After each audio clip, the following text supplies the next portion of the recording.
Hi, grade 4. It's Miss Skoby again. I have decided that we're going to do 2 chapters today, and otherwise we won't get through the book by the end of the year. We have 17 chapters in the book.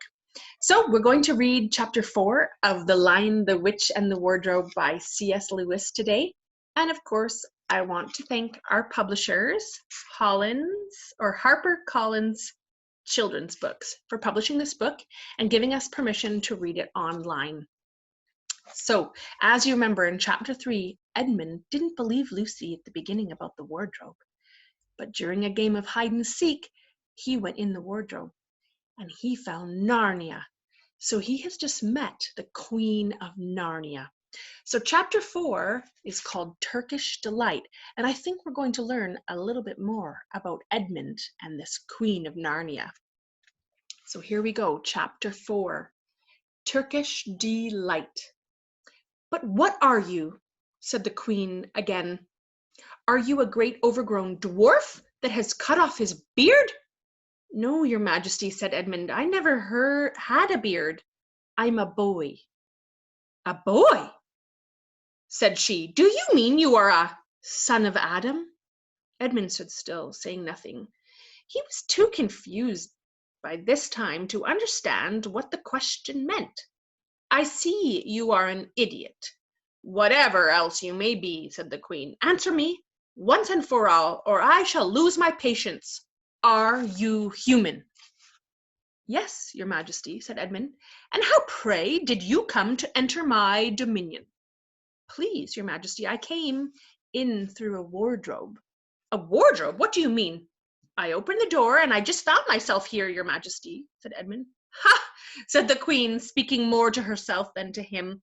A door from the world of men. I have heard of such things. This may wreck all, but he is only one, and he is easily dealt with." As she spoke these words, she rose from her seat and looked Edmund full in the face, her eyes flaming. At the same moment she raised her wand.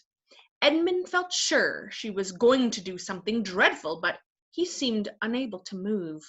Then, just as he gave himself up for lost, she appeared to change her mind. "My poor child," she said in quite a different voice, "how cold you look. Come and sit with me here on the sledge, and I will put my mantle around you, and we will talk." Edmund did not like this arrangement at all, but he dared not disobey.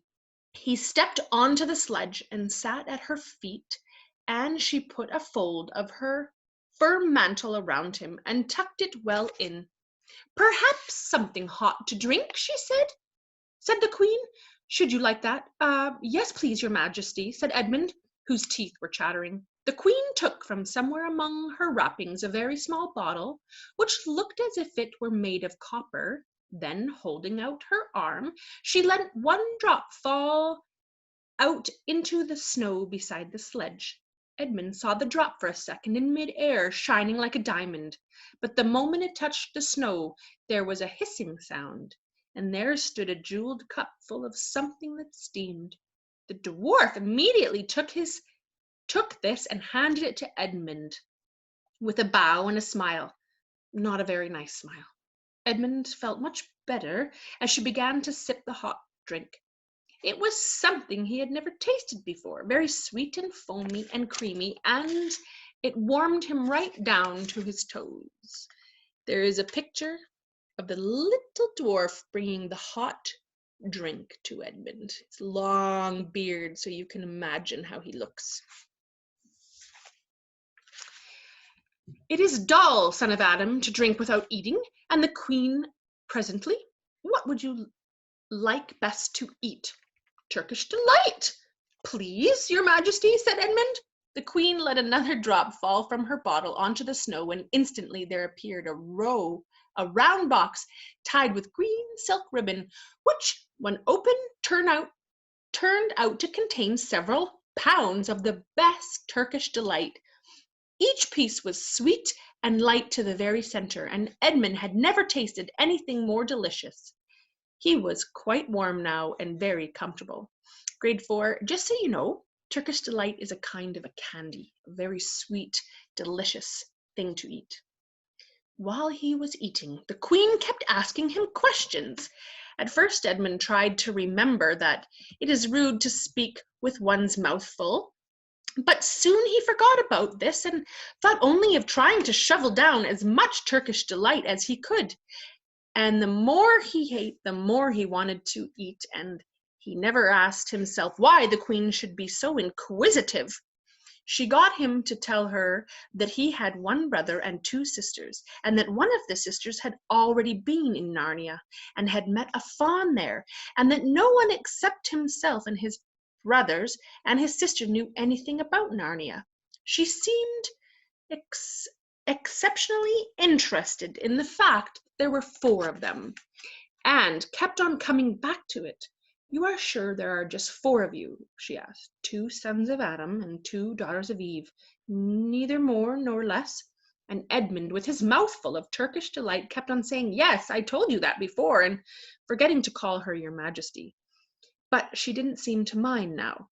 At last the Turkish delight was all finished, and Edmund was looking very hard at the empty box and wishing that she would ask him whether he would like some more. Probably the queen knew quite well what he was thinking, for she knew, though Edmund did not, that this was enchanted Turkish delight, and that anyone who had once tasted it would want more and more of it, and would even, if they were allowed, go on eating it till they killed themselves. But she did not offer him any more. Instead, she said to him, son of Adam, I should so much like to see your brother and your two sisters. Will you bring them to see me?" "I'll try," said Edmund, still looking at the empty box, "because if you did come again, bringing them with you, of course, I'd be able to give you some more Turkish delight. I can't do it now. The magic will only work once. In my own house, it would be another matter." "Why can't we go to your house now?" said Edmund. When he had first got onto the sledge, he had been afraid that she might drive away with him to some unknown place from which he would not be able to get back, but he had forgotten about that fear now. "It is a lovely place, my house," said the queen. "I am sure you would like it. There are whole rooms full of Turkish delight.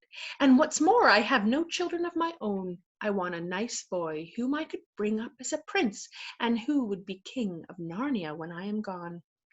While he was prince, he would wear a gold crown and eat Turkish delight all day long. And you are much the cleverest and handsomest young man I've ever met.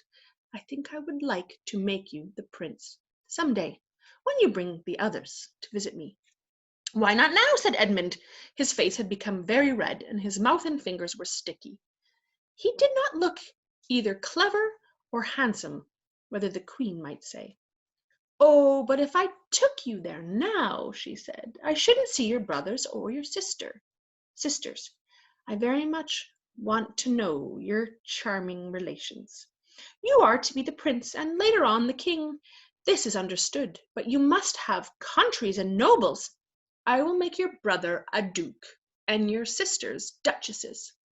"There's nothing special about them," said Edmund, "and anyway, I could always bring them some other time." "Ah, but once you were in my house," said the queen, "you might forget all about them. You would be enjoying yourself so much that you wouldn't want the bother of going to fetch them. No, you must go back to your own country now, and come to me another day with them. You understand? It is no good coming without them." "But I don't even know the way back to my own country," pleaded Edmund. "That's easy," answered the queen. "Do you see the lamp?" She pointed with her wand, and Edmund turned and saw the same lamp post under which Lucy had met the faun. "Straight on beyond that is the way to the world of men. And now look the other way. Here," she pointed in the opposite direction, "and tell me if you can see two little hills rising above the trees." "I think I can," said Edmund. "Well, my house is between those two hills. So next time you come, you have only to find the lamp post and look for those 2 hills, and walk through the wood till you reach my house. But remember, you must bring the others with you. I might have to be very angry with you if you come alone." "I'll do my best," said Edmund. "And by the way," said the Queen, "you needn't tell them about me. It would be fun to keep it a secret between us 2, wouldn't it? Make it a surprise for them. Just bring them along." Oh, I lost my along to the 2 hills. A clever boy like you will easily think of some excuse for doing that. And when you come to my house, you could just say, 'Let's see who lives here,' or, something like that. I am sure that would be the best. If your sister has met one of the fawns, she may have heard strange stories about me. Nasty stories that might make her afraid to come to me. Fawns will say anything, you know. And now, please, please," said Edmund suddenly, "please, couldn't I have just one piece of Turkish delight to eat on the way home?" "No, no," said the Queen, with a laugh. "You must wait till next time." While she spoke, she signaled to the dwarf to drive on. But as the sledge swept away out of sight, the Queen waved to Edmund, calling out, "Next time! Next time! Don't forget, come soon!" Edmund was still staring after the sledge when he heard something calling his own name, and looking round, he saw Lucy coming toward him from another part of the wood. "Oh, Edmund!" she cried. "So you've got in too. Isn't it wonderful? And now—" "All right," said Edmund. "I see you were right, and it's magic wardrobe after all. I'll say I'm sorry if you like. But where on earth have you been all this time? I've been looking for you everywhere." "If I'd known you'd got in, I'd have waited for you," said Lucy, who was too happy and excited to notice how snappishly Edmund spoke, or how flushed and strange his face was. "I've been having lunch with dear Mr. Tumnus, the fawn, and he's very well, and the White Witch has done nothing to him for letting me go, so he thinks she can't have found out, and perhaps everything is going to be all right after all." "The White Witch," said Edmund. "Who is she?" "She is perfectly terrible," said Lucy. "She calls herself the Queen of Narnia, though she has no right to be queen at all. And all the fauns and dryads and naiads and dwarfs and animals, at least all the good ones, simply hate her. And she can turn people into stone and do all kinds of horrible things. And she has made a magic so that it will always be winter in Narnia. Always winter. But it never gets to Christmas. And she drives about on a sledge driven by reindeer, with her wand in her hand and a crown on her head."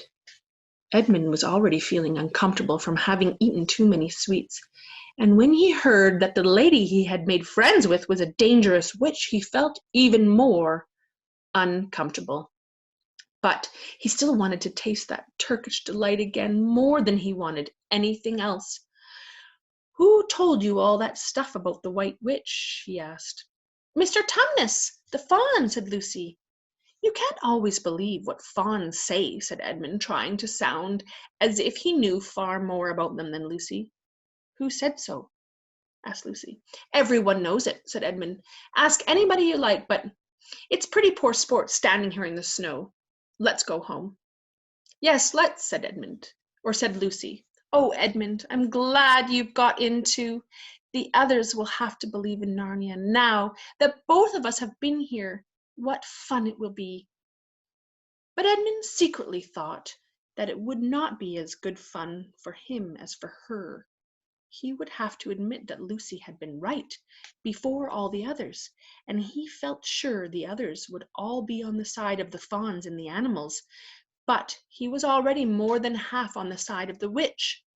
He did not know what he would say or how he would keep his secret once they were all talking about Narnia. But this time they had walked a good way. Then suddenly they felt coats around them instead of branches, and next moment they were both standing inside the wardrobe in the empty room. "I say," said Lucy, "you do look awful, Edmund. Don't you feel well?" "I'm all right," said Edmund, but this was not true.